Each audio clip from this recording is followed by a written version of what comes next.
Will democracy survive in the next couple of years? And essentially, we are the same.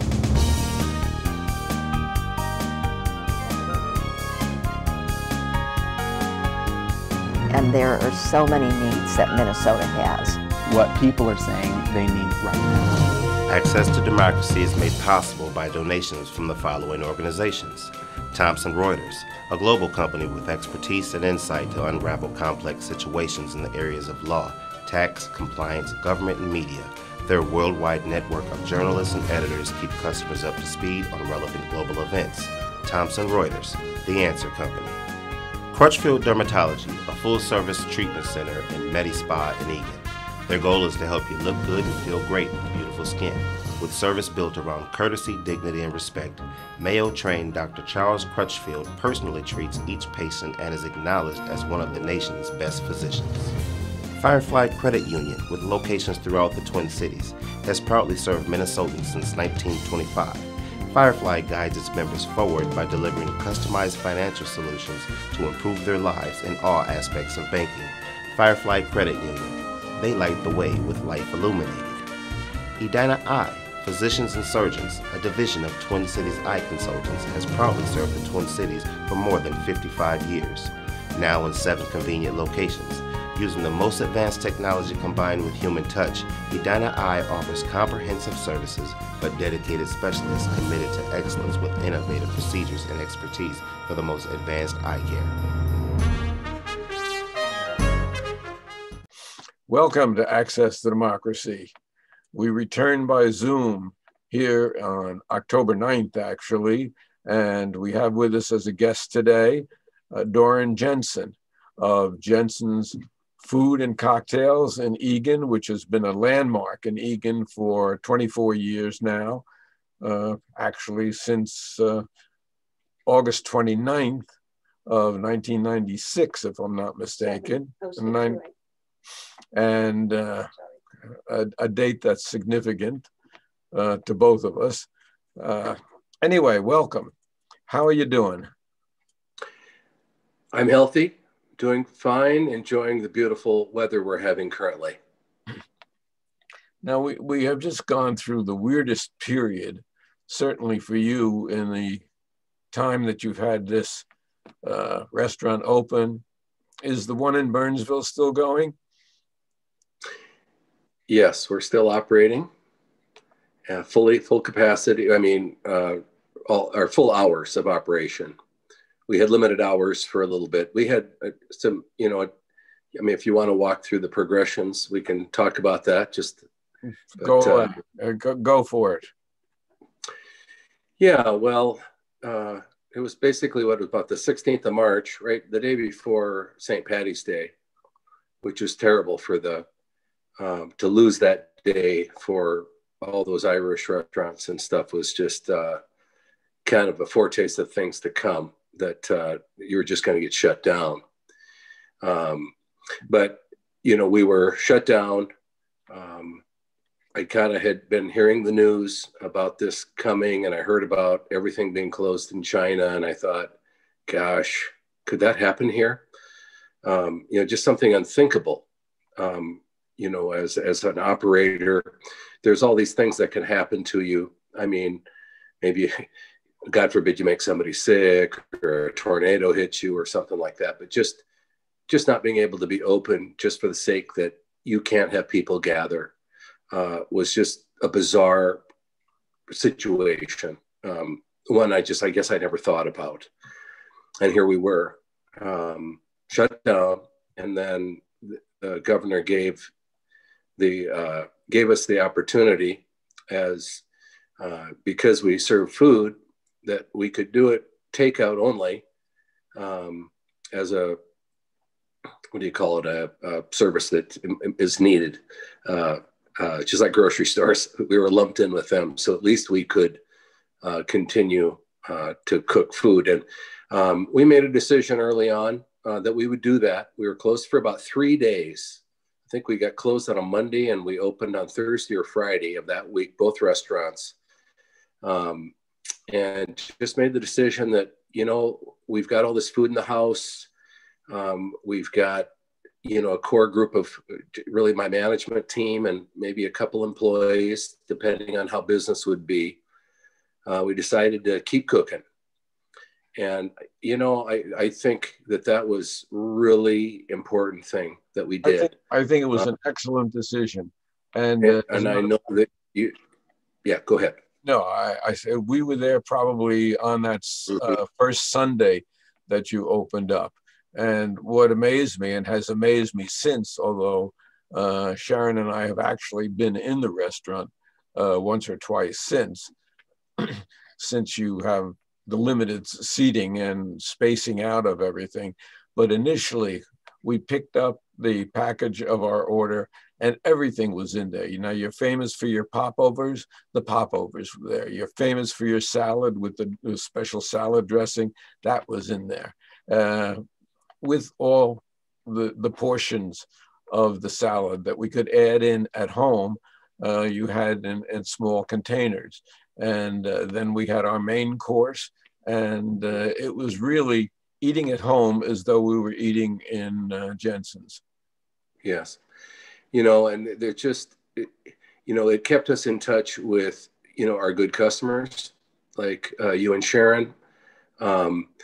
You kept in, obviously, both ways. You got to sit down and eat the food that you love to eat. Obviously not, the entertainment part of it was probably gone, and some of the service you were doing yourselves.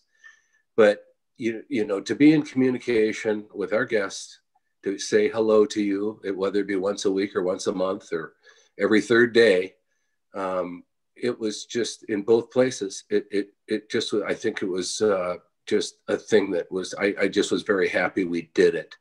And just the psychology that we were open, at least in some way, to have just closed and figured out what we were going to do with the food and, shut down the refrigerators.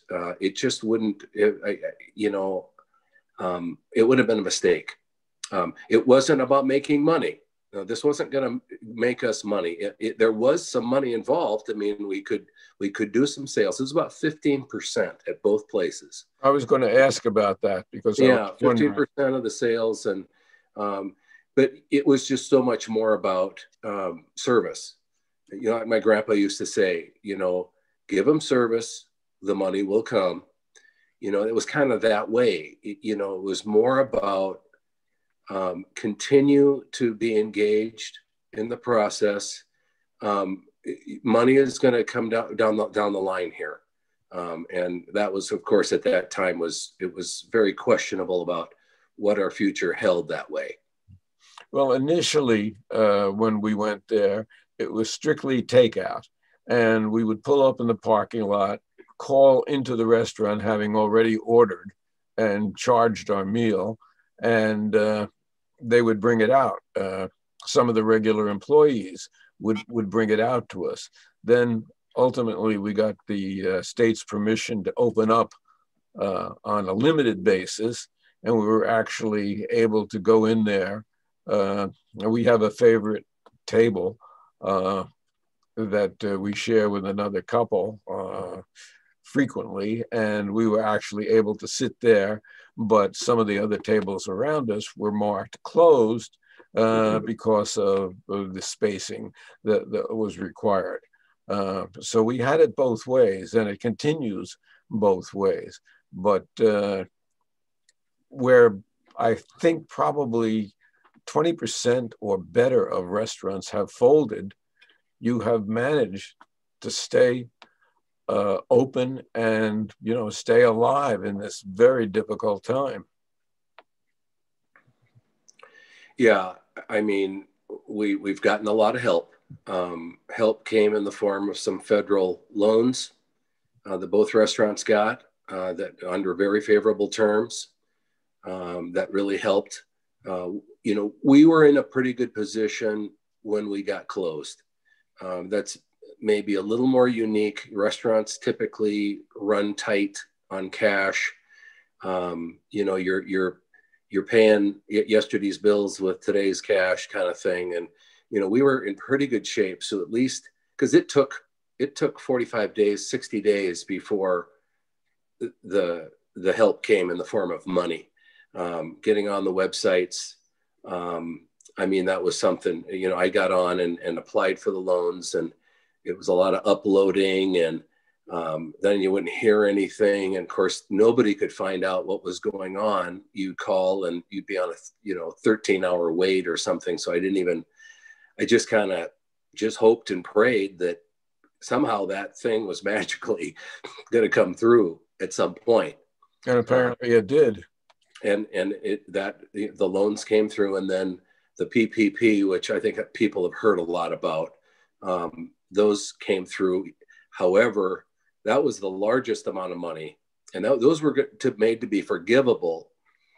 But the terms of them, you had to bring everybody back within an 8-week period to get forgiveness for those. And we sat on that with the idea that, we don't have anything to do we've got 7 or 8 people back. We can't bring 50 people back. There's nothing to do. So I made the decision just to hold steady and just go, they've got to change the terms of this. I just got to believe. And the Restaurant Association worked very hard, and they did get the terms changed to spread out the time to qualify over 24 weeks, to make the forgiveness, a couple of the forgiveness provisions a little more doable. So we actually, as of yesterday, ended the 24 weeks. And we have now used all that money. Now we have that money in the bank, and we're well capitalized, but there's a question about how much is going to be forgiven. We believe at least 50%, as much as 100%, because they had put in a safe harbor for in that second round, that fix of the PPP, that if you were not able to operate fully in that time frame, in those 24 weeks, then you have safe harbor and your loan will be forgiven. And in those first 2 months, we were just plain close. We couldn't make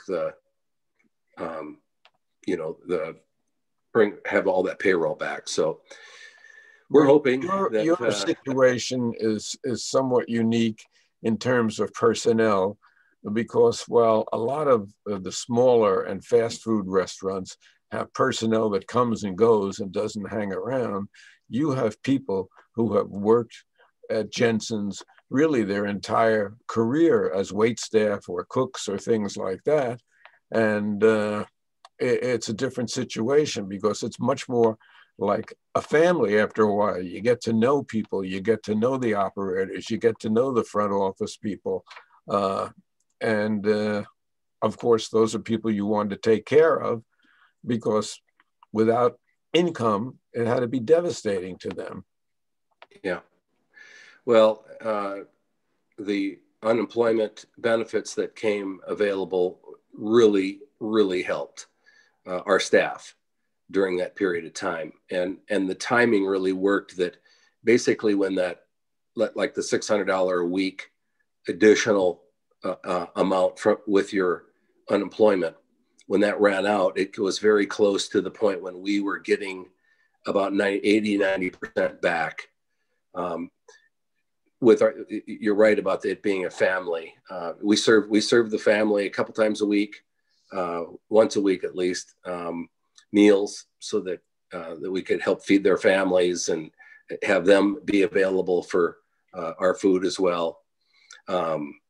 But everyone came back.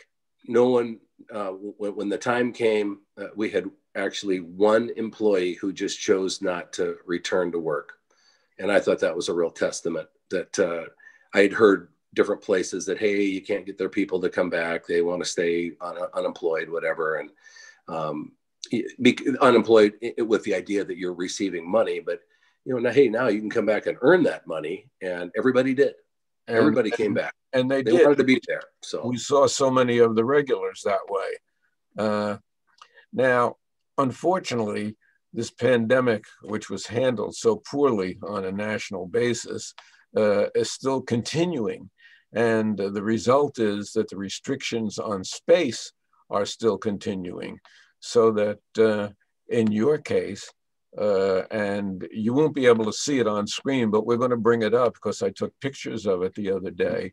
You have now erected a large tent in what used to be part of the parking lot. Fortunately, you had a ton of parking, and this large tent is out there.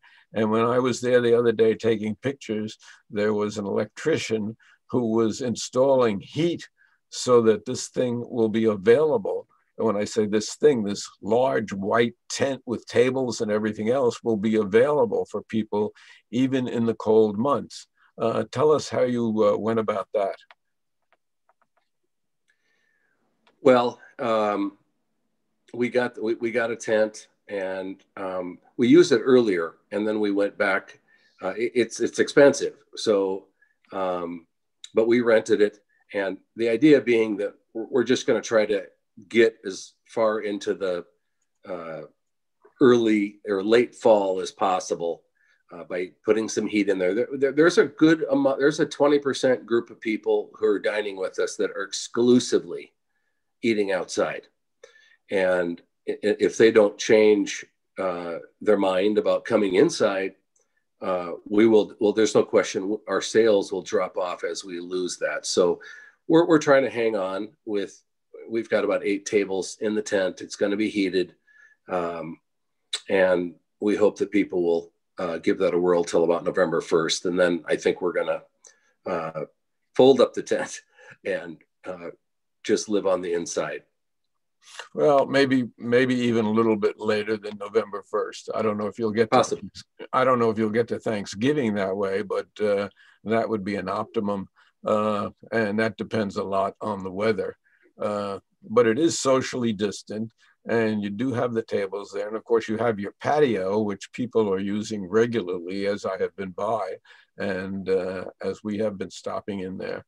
So that it's just a different world. And now you've been very active. I think you were president of the Minnesota Restaurant Association. And what do you hear from your fellow restaurateurs in terms of how they're doing and how they're existing? Well, I mean, it's not good. It's really not good. I think that there's been a few, those who are still standing have gotten some help. But I just think that this winter, it's going to be tough. You know, I just had a cold here the other day, and, you know, and I ended up going and getting a test because I had kind of a lot of the same symptoms. It was negative, but it really made me think about just what we're in for. That you know, I mean, if you get the flu, I mean, that's got a lot of the same symptoms. And so, and the cold as well. I mean, the cold, runny nose, cough, sore throat, headaches, you know, chills, all that stuff.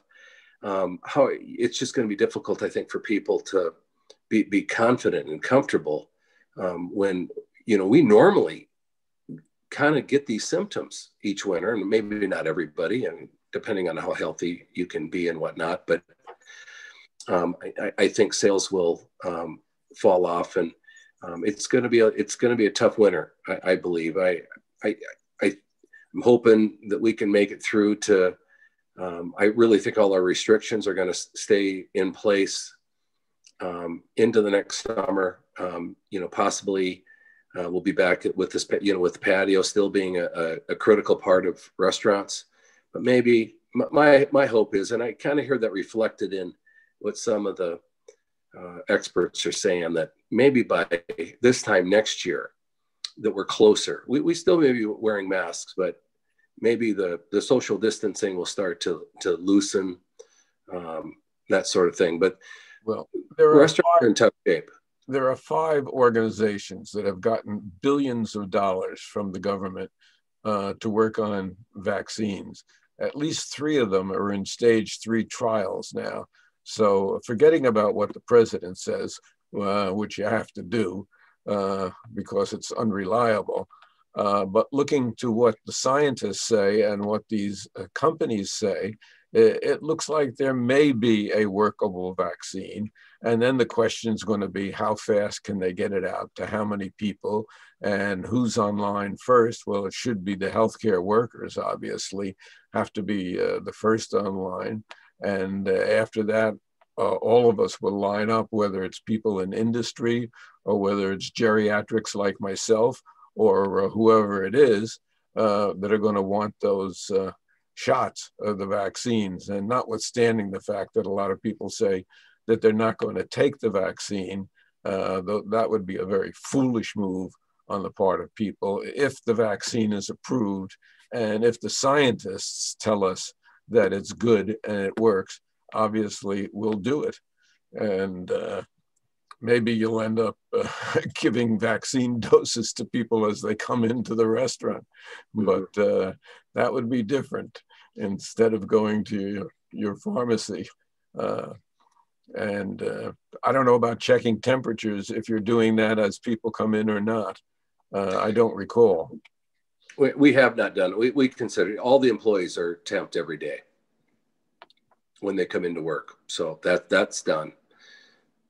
But yeah, I think that the vaccine, you know, I mean, there's going to be one here shortly, but having a vaccine and vaccinating, you know, 190 million or 220 million people to get to some sort of herd.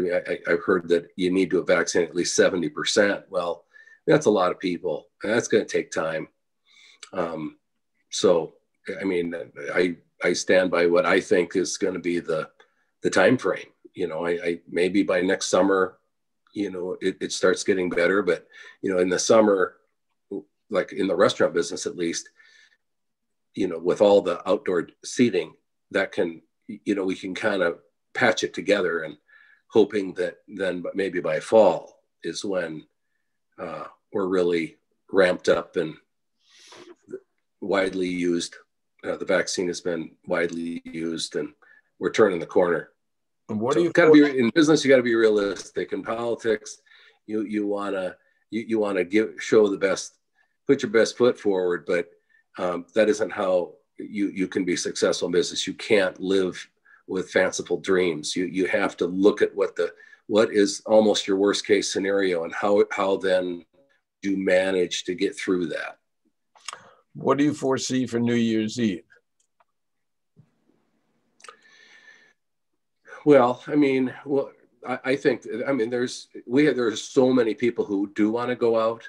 You know, we have a limited seating capacity inside. Now, as of yesterday, one change has been made. We can seat up to 10 people now at a table. That was before it was 4. If any group of 4 up to 4 could come in. If you were 6 or 5, you had to be from the same household. They've dropped the household restriction, and then they also relaxed the quantity, so you can have 8, 7, 8, 9, 10. So we'd sent that out to our guests. So that will help us tremendously, because we're a place where people go and celebrate the events in their lives. And so for the anniversary, you have a group of 10. Speaking of events in life, you've had 2 very big ones in your family that were scheduled for this year. How did we do on that? I mean, 2 of your children got married this year, notwithstanding everything else. So how are you able to manage that? Well, I mean, we're just going to have the reception with more people here coming up this month, and a reception at the restaurant. But it's limited. It's half the people that we looked at before. We won't be open to the public, so we can just take, socially distant 60 people. And so, yeah, I mean, it's a friend of mine had the same thing happen. It's just been hard. I feel so bad for those who are going through these critical times, or the times in your life, like getting married, graduating from high school or college. It's just such a crazy time. And it's crazy for everyone, but for young people who are just getting started, and having this thrown at them is just really difficult. And holiday parties, obviously, you're going to take a hit there also. Yeah. Yes, definitely. That's going to, December will not be the normal December this year. That's for sure. Well, we manage as best we can, I guess. And yes. I give you a lot of credit for the innovations that you put in, particularly the tent, which is, it's really quite overwhelming, the size of it, and takes up a large portion of what was the closest parking lot to the establishment. And that's got to be of some assistance. It's good to see the regular personnel there, even on a limited basis, as we have. And certainly you are weathering the storm, not easily though, not easily. And I don't know really what we can expect time-wise. We hear so many differing viewpoints as to when we're going to be out of this in terms of vaccine, in terms of hopefully not herd immunity, because herd immunity means that 70% of the people have to get infected before we can have herd immunity. And we already have 212,000 dead, so that it's really scary.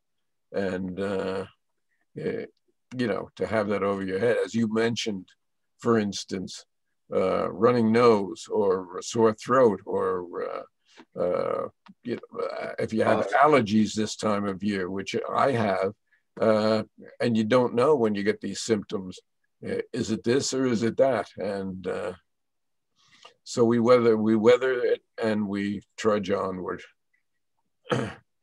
Any thoughts that you might have? This will be going out to a lot of different cities and all. Any thoughts that you might have, or thoughts you want to convey to the many people and the people on YouTube that will be seeing this? Well, you know, you gotta be optimistic, but you gotta be realistic. You know, the Great Recession, I don't want to say I was lucky enough to go through that, but we got through that. But I learned some real lessons financially. You know, you're told, you know, where's your reserve fund? You know, keep 6 months of savings put together. You know, not everybody can do that, but in business, it's just so important that that is a priority. You know, the priority of, well, in a small business like ours, it's, do we pay ourselves all of our profit? Do we some of it for a rainy day? And it's just really important to have that rainy day fund. And after the Great Recession, I just said, I can never have happened again, to be, you know, just kind of caught by the short hairs when, you know, some sort of cataclysmic event comes your way. So we kind of had something, you know, like this, but this did, you know, that didn't shut us down totally like this did. Well, but we've run our time limit here, and I got to wish you the best of luck, and we will pick it up when we see you once again back in Jensen's, and let's get some lamb chops on the menu as specials for the weekend. All right, sounds good. Doron, thanks so much. Thank you.